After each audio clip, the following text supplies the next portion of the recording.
This is Dirthead Dave's Butter Jeep. It's a YJ. He built it and brought it on Ultimate Adventure. It was one of, I think, if not the last build on Dirt Every Day.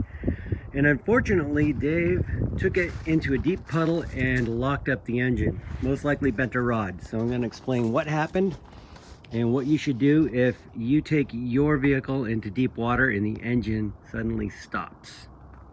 So first thing you do, turn the ignition off immediately.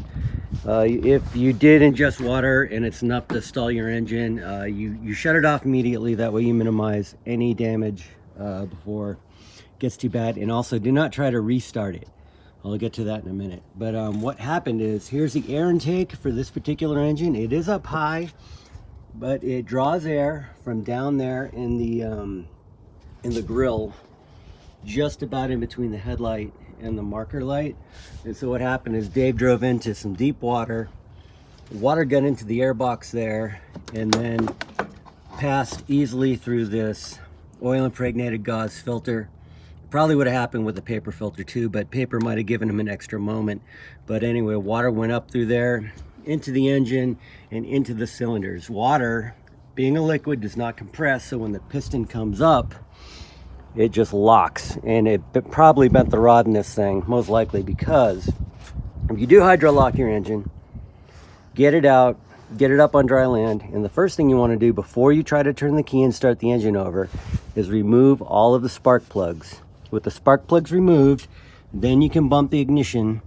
That will eject any water in the cylinders out. However, when Dave did that, the engine would not spin, meaning most likely there's bent crank in there. Assuming your engine does spin, you eject the water out, put the plugs back in, but you're not ready to drive yet. You want to check some stuff to make sure you don't cause any damage as you go on. So first thing you can do is take off your distributor cap if your vehicle has one. Check and make sure there's no water under there. If there is, spray lube, WD-40, something like that, will displace the water in there. Give it a spray and then wipe it off and then reassemble. You do want to check your fuse boxes and stuff. Just make sure there's no standing water in there. Make sure if you have a mechanical fan, your radiator was not punctured, because what happens is these fan blades are angled to push air backwards, but when they encounter water or something solid like that, the fan blades can flex forward, sometimes enough to puncture the radiator. So that's something you should consider. Also, that should get you good once you get it reassembled and running. That should get you to civilization. But before you go hitting the highway or anything like that, you do want to make sure that you don't have any water in your differentials. So you can pull one of your fill plugs and just with a finger or a flashlight or something, make sure there's no water in there. If there is, it will turn your oil like a milky white color. You'll have a milkshake in there. And so the best thing to do is just drain it and refill it.